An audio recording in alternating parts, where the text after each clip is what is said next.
Hello everyone, it's Friday afternoon, so here doing another live reaction video. Hopefully you've seen the ones I did last week, and hopefully I'm going to make a bit of an improvement today. I managed to get the sound to go properly between the programs. I think the quality was a little low on the last one because it was coming back through the microphone. Anyway, doesn't really matter. Hopefully we're going to have a good one today, and we'll see how it goes. So thank you for tuning in. Couple of things to say first of all. For those of you who don't know, my name is Giles Waithe, and I've just completed the album Saturn Returns and released it just before Christmas. I played every instrument on there bar piano on one track. So that was drums, bass, guitar, vocals, piano and organ.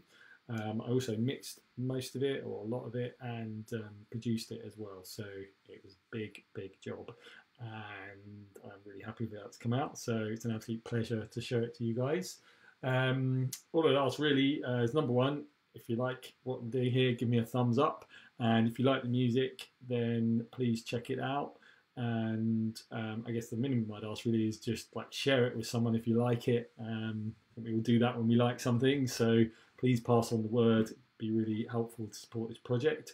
And if you want to buy a copy, I put a link in the description for iTunes, which is the easiest way for most people to structure it, but it's also available on my website, gileswaithe.com, and you can get high quality copies of it there as well, which will sound better if you download it and don't transfer to MP3. All right, so today we're going to listen to the first track of the album, simply titled Entrance. Is partly titled that due to where it is in the album, but also it fits in with the topic. As I said before, with the previous playthroughs, I'm not going to talk too much about the lyrics because I think it's better for you guys just to interpret that. But we're going to talk about how I produced it and how I played things and stuff like that. So let's just listen to the beginning bit, and we'll see where we go from there.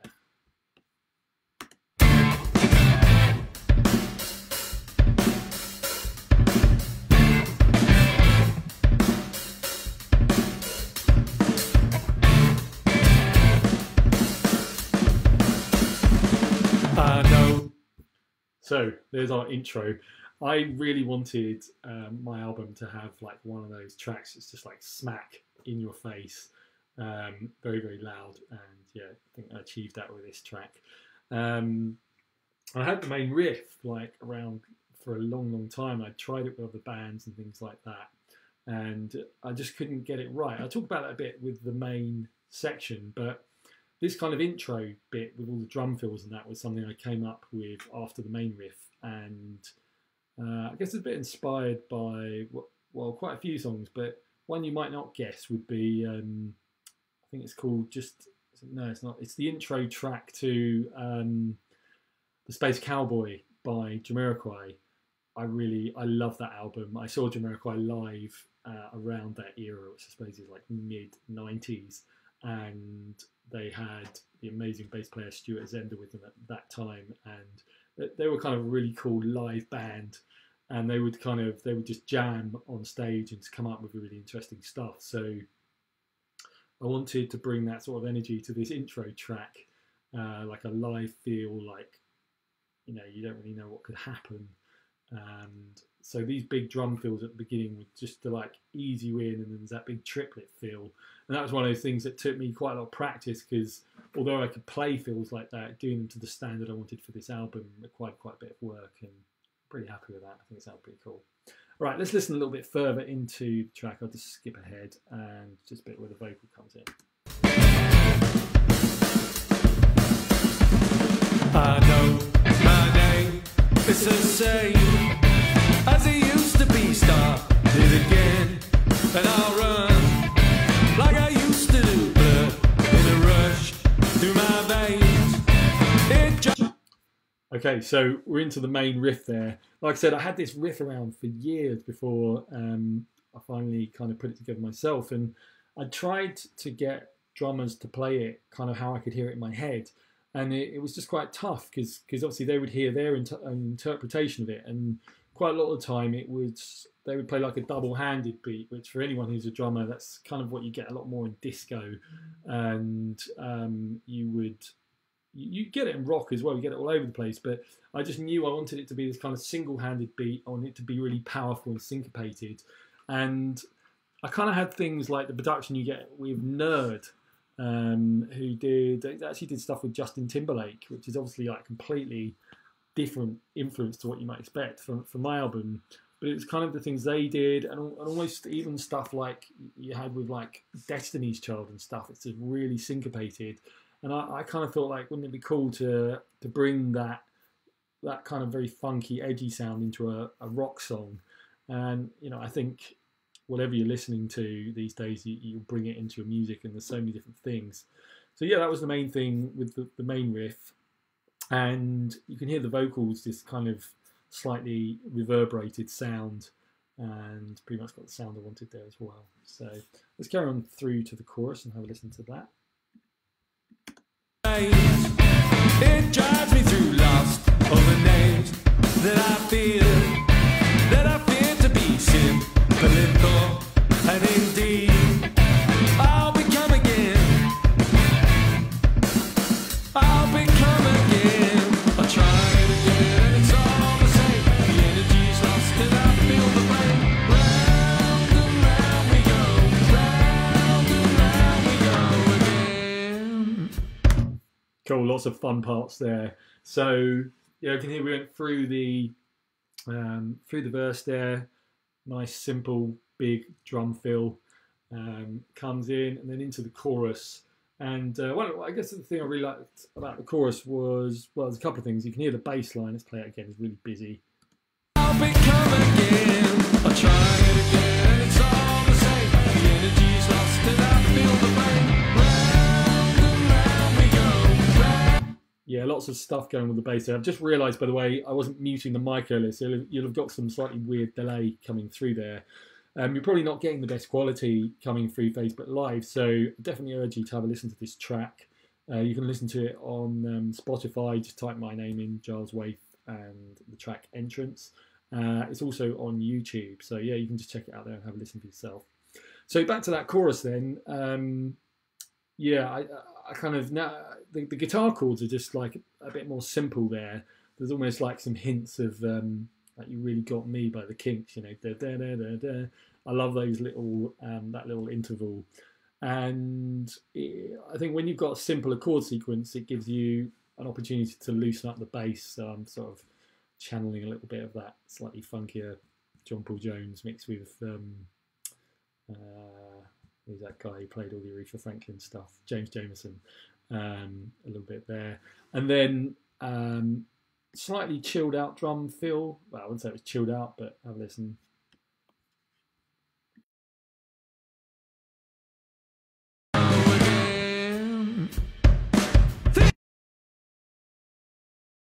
Yeah, really straightforward little drum fill, which I really enjoy. I kind of think of some of the drum sounds, like when I was growing up in the 80s, you had these really powerful drum sounds, and I certainly sort of, when I started playing drum, I was just like, couldn't see the connection between the drum sound you hear on those records and what you hear in real life. And that's now I understand, because they do loads of work on it afterwards to process it. But anyway, that's just a kind of simple sound that I very much liked. So the other thing there was which was a nice surprise, which was the chorus harmonies. Just have a listen to those. I was really pleased with how.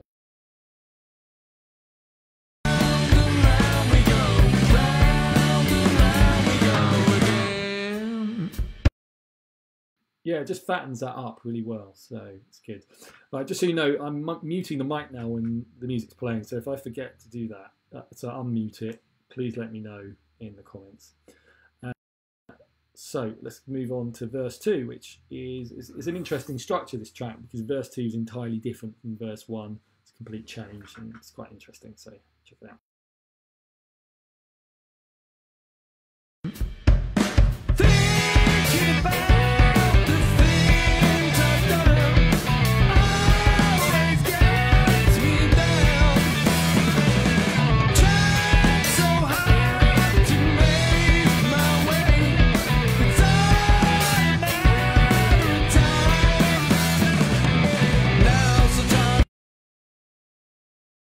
Okay, a couple of things there. So one thing I'm really hearing there is the bass line, because I was lucky. My mate John very kindly lent me his 70s Fender P bass, which is pretty expensive bass and sounds amazing. And you can hear when during that section, it's really like there's a distorted, warm sound like you'd get in the 70s, basically. And yeah, I'm really pleased with it on this track. This is one of the bass lines I recorded at the studio in Bath, Real World Studios. So anyone who's watched some of the stuff before will know that I recorded a fair amount at those studios, and so I did actually 2 days, yeah, and 2 full 12-hour days, so like 24 hours recording there, pretty efficient as well. And then I did some of the bass lines back at my studio. Now, in terms of setup, there's like thousands and thousands of pounds worth of equipment at Real World being used. There isn't on mine, but actually because that bass sounded so cool, like wherever, it kind of worked everywhere. But actually this one was recorded in Real World Studios, and yeah, it's a cool bass line. I'm happy with that. Drums stand up to me a bit here because they you got those fills which are like pretty quick to fit in, and yeah, I like the drum part as well. I think it's pretty cool. The vocals a good one because I had to really go for it on that bit, and there was a bit of taming it in the production afterwards. Let's go on to second chorus, and there's a bit of a trick here in that there's a key change, so it kind of ups the tension a little bit. So yeah, check this out.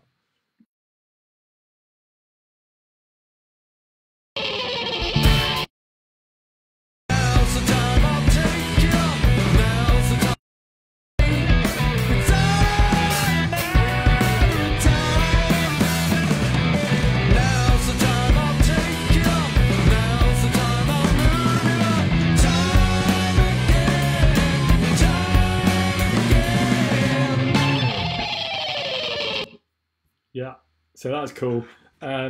Like those drum fills at the end, I'm really pleased with, and I'm really happy with the way the instruments work together here. And it makes me think of like when I was a teenager, listening to bands like Pink Floyd and Led Zeppelin. Like I always like the way the instruments work together, and you can hear like they're having fun and they're jamming it, and it works well. And so those sorts of things were happening when I was playing it as well. So next we come up to the guitar solo, and one of the things I wanted for really the whole album was for things to be flying all over the place, sort of between the speakers. And if you listen to the solo, you'll hear it kind of enters on, I think from your right speaker it should be, and then coming across to the left. And I really like details like that, and it kind of find you don't get that in such an obvious way in a lot of modern albums. So yeah, I mean, really, the whole production was sort of looking back to whatever, 20, 30, 40 years ago, probably longer than that, 60s and 70s anyway. So let's have a listen to the guitar solo.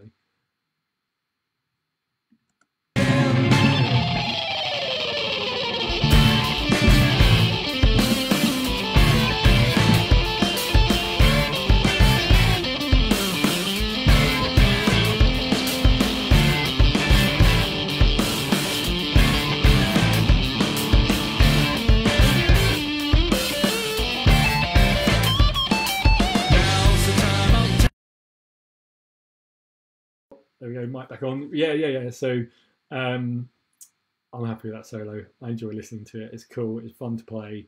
It's one of those moments where, you know, I think I've said before, but this album was a long time in the making. It was, you know, over 10 years probably. And really, I was learning how to make an album in that time. It wasn't just working tirelessly trying to finish the songs, but although there were elements of that too. It was more like learning to play the drums to the standard I wanted. You know, although I played well, I wanted to raise it up. But you know, with the solo, I was like, oh, I'm probably pretty much ready. But when it came to actually record all the guitar solos, I suddenly became quite conscious of these things were a bit loose, and I wanted it to be loose. I didn't want it to be totally planned, but there's kind of a balance between those two positions. So there was a bit of improvisation on this, which is good. For me, like, I'm happy with it because it's tunes as well. It's not just totally random. It's got a structure. You know, you're coming with that little intro bit that kind of really invites you in, and then sort of rock and roll licks and things. So pretty cool. So let's go on to the next. We've got another chorus coming up, and then a bit more guitar solo.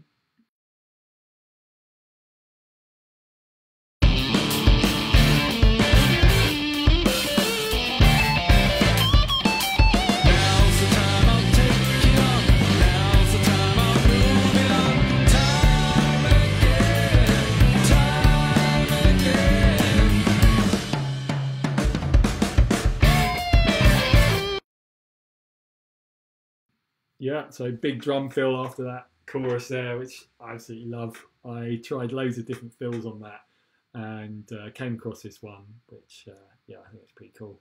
Yeah, I think that's all to say about that. I enjoy it, so hopefully you do as well.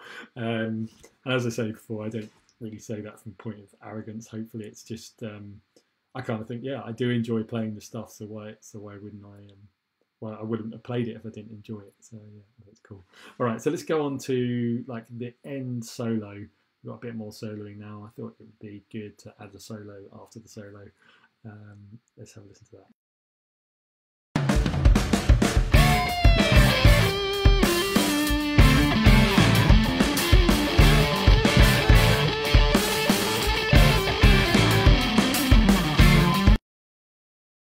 Yeah, so you can hear there's like a tone change with the guitar.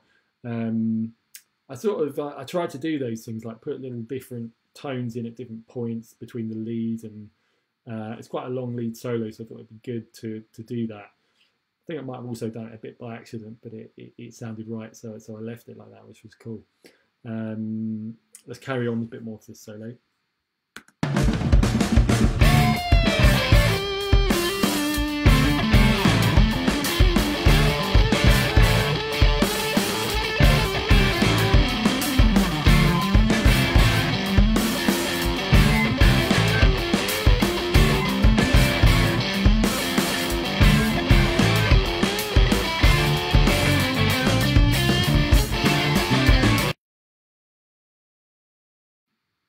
Okay, yeah, so we're going through the solo there, and yeah, pretty happy with that. I think it sounds pretty cool. And again, it was just me kind of making stuff up over the top. And then we're coming to this little bit at the end. Like, one of the things I really like about a lot of kind of 70s bands is during the fade out of the song, there would be loads of new stuff. Like, there would be cool guitar licks, there would be like extra drum fills and stuff like that. But it would just get quieter and quieter. And you're like, this party's still going on. I want to stay with it. Now this track doesn't fade out, but what I wanted to get at the end here was this idea of every instrument feeding into the other instrument and kind of jamming with myself here. And so you can hear that, like, what happens now is the bass line gets very, very busy, but the drums absolutely mirror that. It's one of these things that this took so much work to do, but it was an absolute pleasure, and yeah, well, hopefully it works. So yeah, check it out.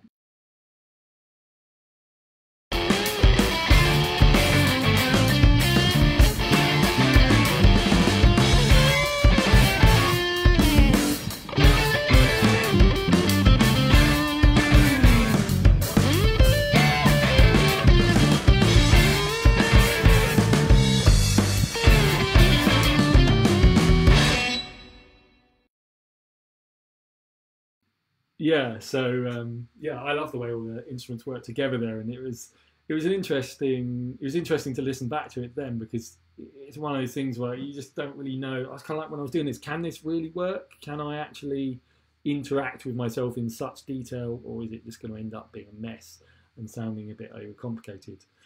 But I think it works. I think yeah, overall, like, for me, any song is an experiment. You know, is it going to work? And then you just make lots of decisions along the way that hopefully guide it in the right direction. And yeah, I feel happy when I listen back to this. I think it's pretty cool.